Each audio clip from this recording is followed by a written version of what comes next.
I'm reminded of some years ago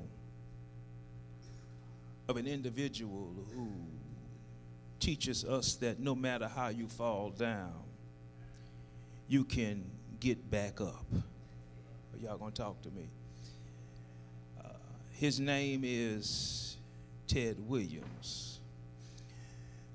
Ted Williams was a radio announcer who was caught up in the fast lane of partying, using crack, which eventually cost him his family and all that he had. He knew that he had grandchildren, but it seemed that his entire family disappeared from him, and he could not discover where they were because of his terrible addiction to drugs.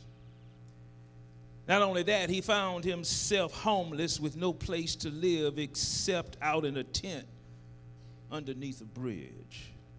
He was arrested in Columbus, Ohio for repeatedly begging customers for money outside of the department stores. One day, the owner of a store called the police, and because Ted Williams was found stripped down to his underwear in the back of the store, having lost all of his clothes to some thieves who robbed him of all his worldly possessions while begging for money, Ted Williams found a raggedy overcoat to put on, and going back onto the main highway, Ted Williams saw a torn piece of cardboard and wrote these words on the cardboard for people who passed by to read, who just might have compassion to give him a helping hand. This is what he wrote: "I have lost everything, but I still have a God-given gift." I said, Ted Williams said, "I have lost everything, but I still have a God-given gift." A reporter saw his note. His curiosity got the best of him, so he pulled over and started talking to Ted Williams. And Ted Williams told the reporter, "The reason I'm here is because of my drug habit. I lost everything, my family, my job, my home. But the strange thing," Ted Williams goes on to tell the reporter, "is I have no idea why God still left me with the gift of my voice." A man saw the interview, and he came to see Ted Williams at the same spot that Ted Williams said to the man, "Whatever you want me to announce, I will announce. Whatever you want me to voice, I will voice." Ted Williams had no idea this ability to make announcements with his voice was about to change his life. So before I take my seat, is it all right if I tell you that whatever you lost, whatever your minuses is, if you still have your voice, learn how to use what God didn't take away from you. Use your voice, for God told me to tell you everything you have lost is going to be added back to you if you just learn the power of using your voice. Or y'all gonna talk to me after a while. I know right about now some of you don't feel like making any noise in the church. But is there anybody in this house that can say the last few months have been rough for me? Matter of fact, I don't know how I made it from one day to the next. But I stand at the curve of your road to tell you, don't you give up. Don't you be crazy and throw in the towel, because I stopped by here to tell you that the best is yet to come. Because even though Satan took everything, but God made Satan leave you with a voice. Didn't he say, "Ask and it shall be given"? Didn't he say, "Knock and the door shall be open"? Didn't he say, "If my people who are called by my name, if they would just repent and seek my face"? Didn't he say, "They that wait upon the Lord"? Y'all in here. They that wait upon the Lord. Didn't he say, "No weapon formed against me shall prosper"? But if you don't feel like getting your life back together, then please don't use your voice. If you feel like your future has nothing to offer, please don't use your voice. If you feel like your life is over, then please don't lose your voice. But if today you believe that God has blessed you. Today, if you believe that if you stand on the promises of God, I'm talking right here to tell somebody who feels that if you just ask God to give you a blessing, he sure will give you just what you need. Somebody, you're here at the wit's end. You want to do right, but you just keep on messing up. Somebody who knows you're trained and educated, but you can't find a job. Somebody who has been faithful, and the person who you thought loved you just all of a sudden just walked away. Somebody whose home is in foreclosure. You have tried everything. God told me to tell you, even if it appears that you're losing things and the devil thinks he has you, God says just use your voice, and your gift is going to cause angels in the atmosphere of your surroundings to work on your behalf to help you restore your life. I can't get nobody to shout in here. I said God made sure that your voice was still intact and that your gift was still intact, so that if you open your mouth, angels will release themselves in your atmosphere, and he will give you just what you need. Didn't God say what I have for you is for you? And can't nobody else take it from you? Didn't God tell you just last week, if you just hold on, everything's going to be all right? Sometimes life will put you in a place where you can't see where you're going. Anybody know what I'm talking about? You can't understand how you've been stripped of your peace and stripped of your happiness and stripped of your sanity, but the enemy underestimated you, because he thought you wouldn't pray about it or talk about it, but the devil was a liar. Can I get a witness in here? I said the devil was a liar. If I have my voice, I believe that God is still able to give me just what I need in the time of my troubles. But if you're honest with yourself, just think how God is leading you with all you've been through. There's no way you'd even be at church today if you didn't believe that God has been leading you. There's no way you should be here in church, but because there's something on the inside of you, because there is something on the inside of you where God walked you through some prior trials and tribulations, you know beyond a shadow of a doubt that God is able to give you just what you need. Can I go on back to the story? I'm going anyhow. Well, when the video got out, Ted Williams received all kinds of offers. Oprah Winfrey called him. Jack Nicholson, the owner of the Cleveland Cavaliers, hired him. And then somebody asked the Cleveland Cavaliers owner, after knowing this man's record, why would you still hire this man? He replied, as long as he can use his voice, he deserves another chance. You've had some people who've tried to block you and limit you and shut doors on you, but somebody in here can shout, because God is the God of another chance. Oh, come on, talk to me. God is the God of another chance, and that's why you're still here. Is anybody here who can testify he's not just the God of a second chance, but he's just the God of a third and a third and a fourth and a fourth and a fifth and a fifth and a sixth and a sixth and a sixth? Y'all don't, can I get anybody to raise their hands and testify that God is a God of all kinds of chances? He's just the God of another chance. In other words, when people try to use your past against you, God will erase the power of your past to push you into your future. Y'all missed that. I'm going to let them be seated, and I'm going to say that again.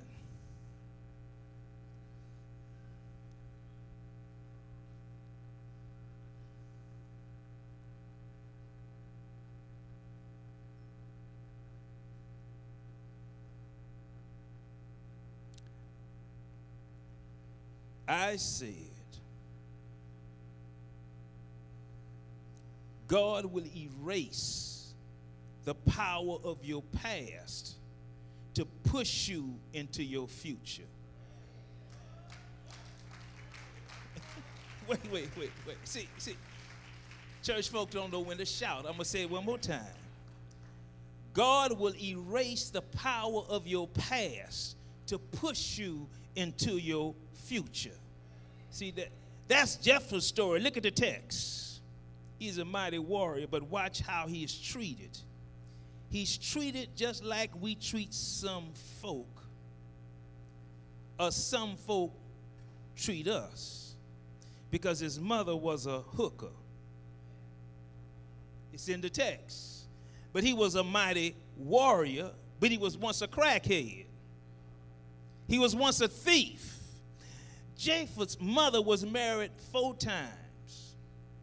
But before his mama was a hooker, the very word but serves as a conjunction with a supportive feeling like this. Is that Mary's child? Can anything good come out of Nazareth? I remember, which means everything good that I have done after my mistake is done away with. Uh-oh. See, church folk are not concerned about how his life has changed. They are not concerned about how he's overcome. They only want to talk about what he used to be. They're saying where you came from can stop you from where God is going to bring you. Y'all not in there. They're saying where you came from can stop you from where God is going to bring you, but they are a liar. Because God is the one who can sit you up and take you down. They are saying your past can be the downfall of your future. Turn to your neighbor and say, that's a lie. Y'all didn't hear, that's a lie. They are saying because you were raised by a single parent, you can never learn how to love. Turn to your neighbor and say, that's another lie.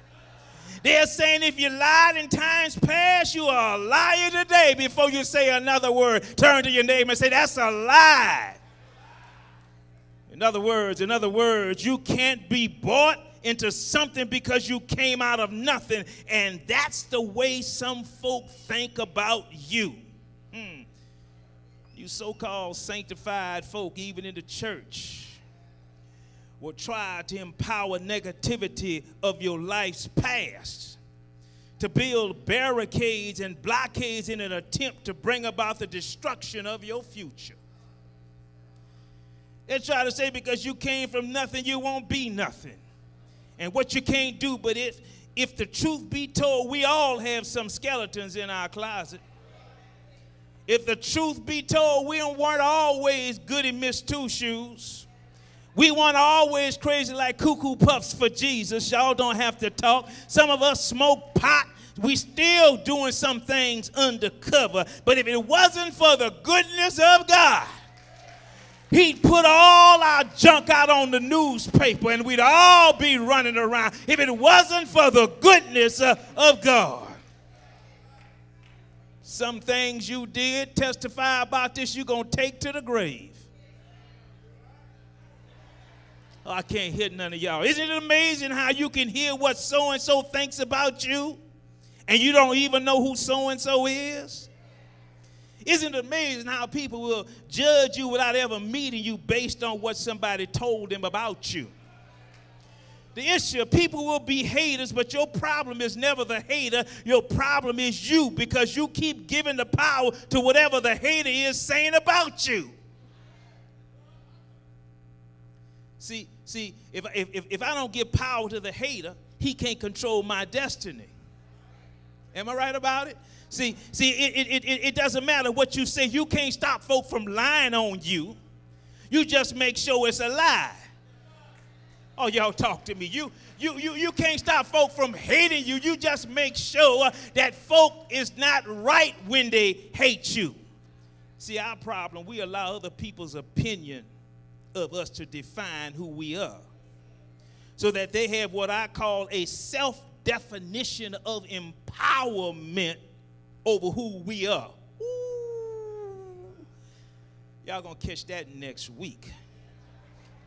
Y'all gonna catch that one next week. I said our problem, we empower other people's opinion of us to define who we are so that they have what I call a self-definition of empowerment over who we are.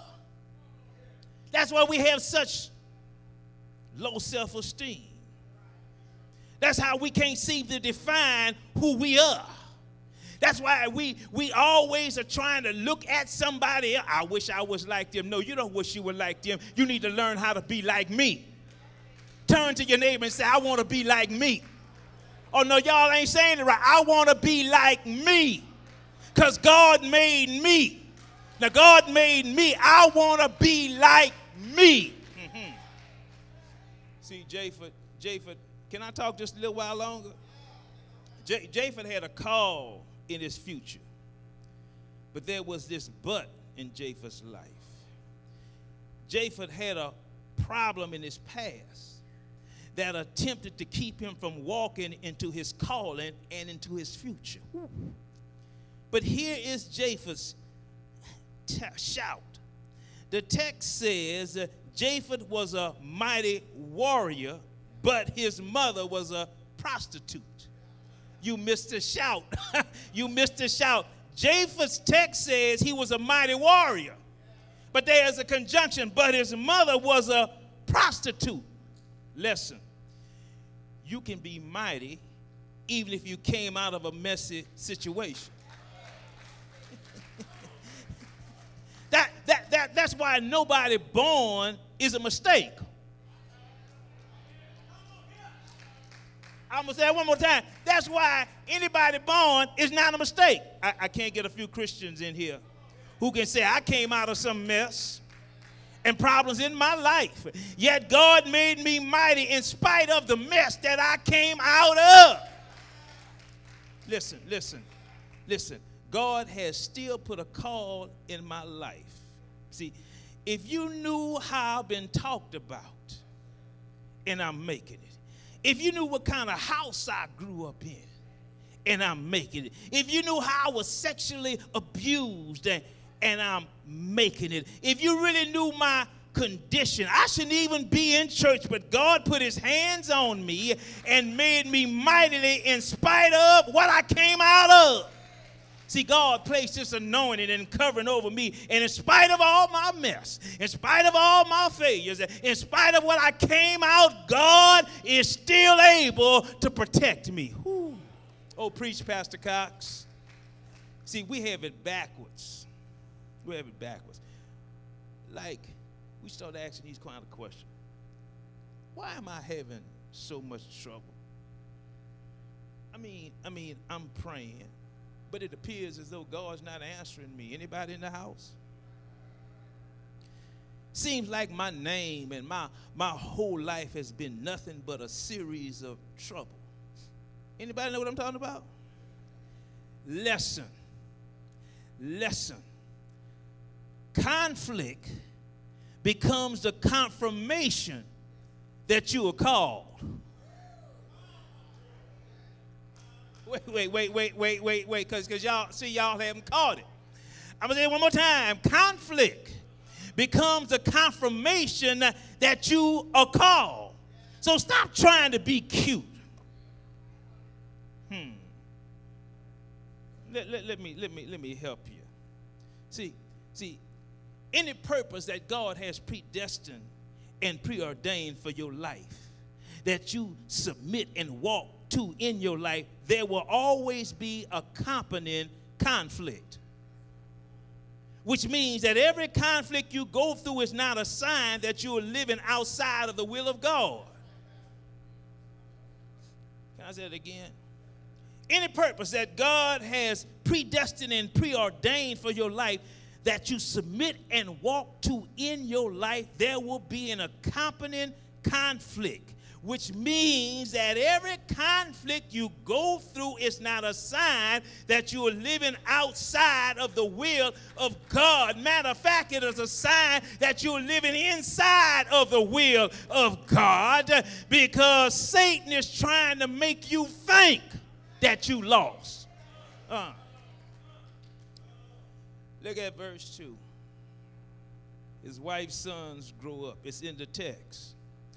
all the boys grow up together, and when they become older, his wife's sons, who were his stepbrothers, drove him out of the house and said to him, "You can't have any of my daddy's money."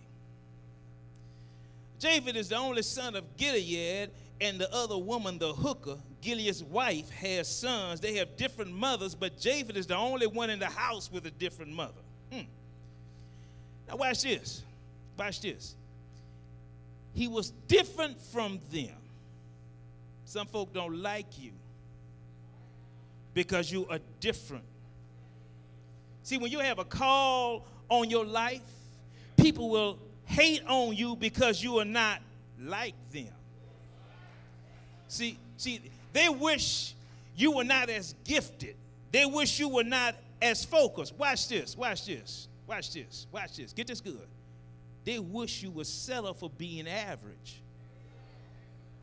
And every time you do something progressive, they get an attitude. Oh, come here. But then they turn around and do it themselves. And all of a sudden, it becomes holy. Oh, y'all. See, they get this attitude as if when I try to do something with my life or my calling, that they must be the ones to do something or be involved in it also. Can I help somebody learn how to celebrate your difference? You don't have to be like everybody else. If you want to be mediocre, be mediocre. If you want to be somebody, be somebody. Don't let conflict or opposition stop you. Watch this. Watch this. Watch. I'm trying to teach young adults. I'm trying to teach you something. Listen. If you would be marginal like them, you wouldn't have any struggles with them. That's why some of you don't have anything in common with the folk you used to hang around with. You were raised under the same roof, went to the same school, hung out together, but you have a different vision and capacity, and they don't like you because they think you are better than they are. But you don't think you are better than they are. You just focused.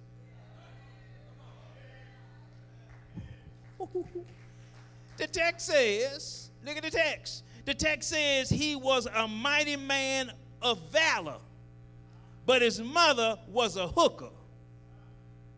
Look at the text. His brothers were born the right way, but they don't get the description he gets. I said his brothers can't figure out how they receive more, but they seem to be doing less, and how somebody born beneath them seems to be doing better than they are. The problem, they don't have favor. They don't have favor. Is there anybody in here who knows what favor is? See, y'all, do y'all know what favor is? No, apparently not. Favor is when God begins to release blessings on you and you know that you don't deserve it. I believe that's favor. See, you know you haven't earned it, and the next time people hate on you because you have favor, tell them favor isn't fair, it's just a blessing. Am I going to walk in here? See, God gave it to me. They said, get out. You are not getting any benefits from this family. Please listen. You can. And you are a success and can be a success without the support of your family and friends.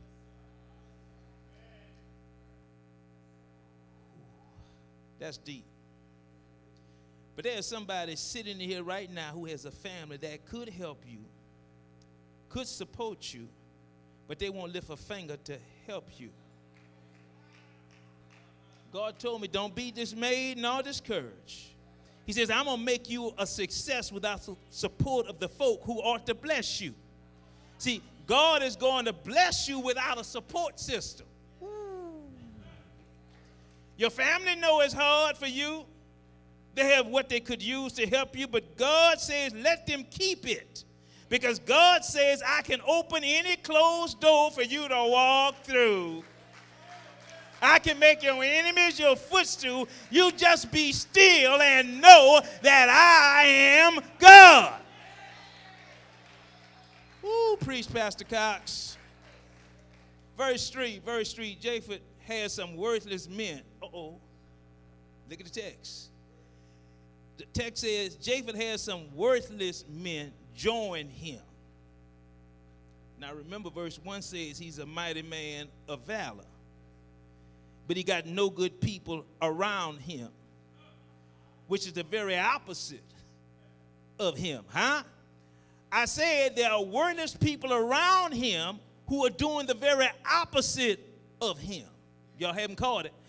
I said there are worthless people hanging around you that have nothing going for themselves, but they dragging you down.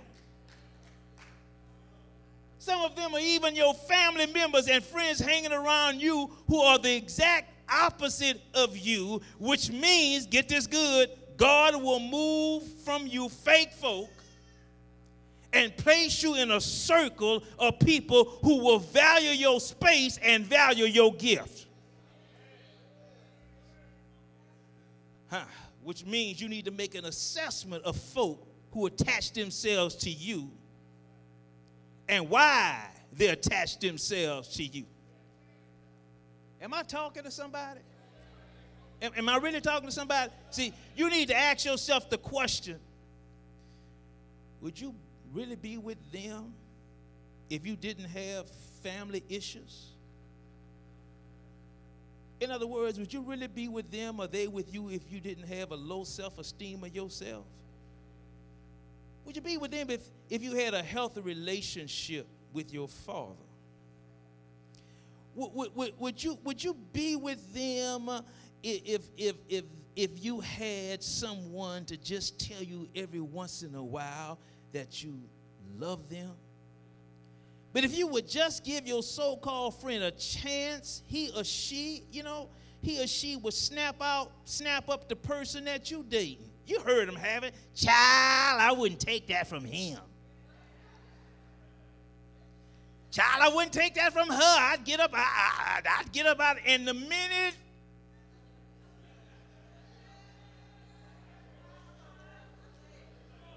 Am I preaching to somebody?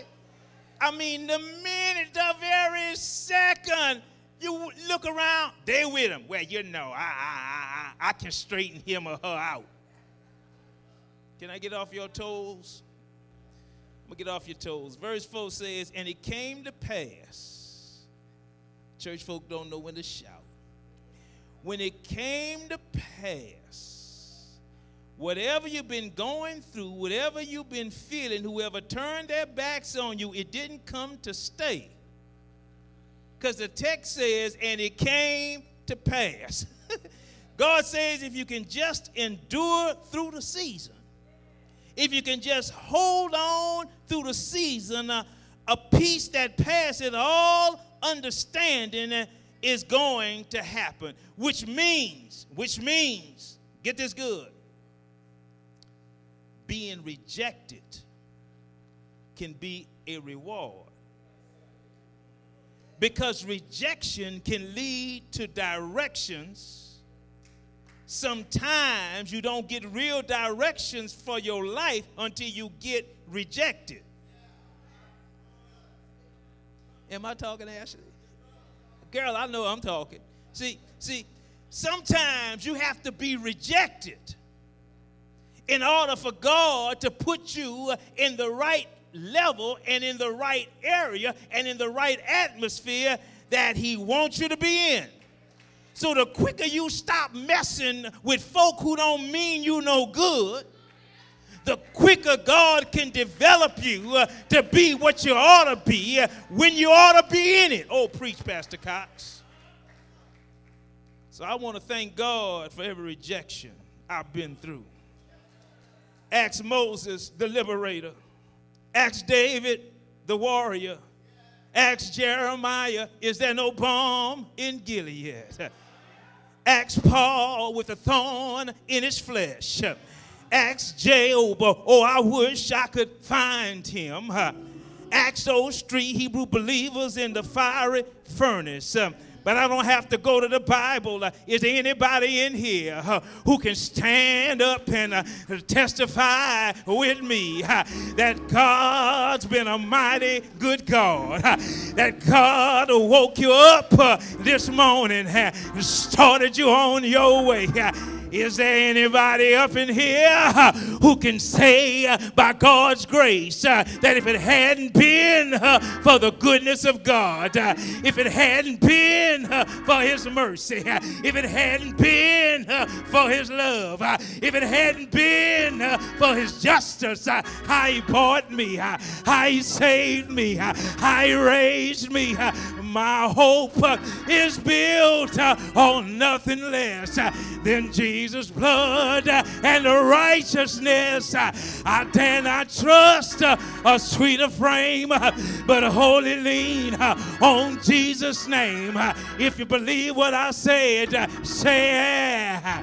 Yeah, yes, yes, say yes, yes, yes. He's my bread when I'm hungry. He's my bridge over troubled waters. He's my light in darkness. Is there anybody up in the air who knows what I'm talking about? If so, say yeah. Yeah.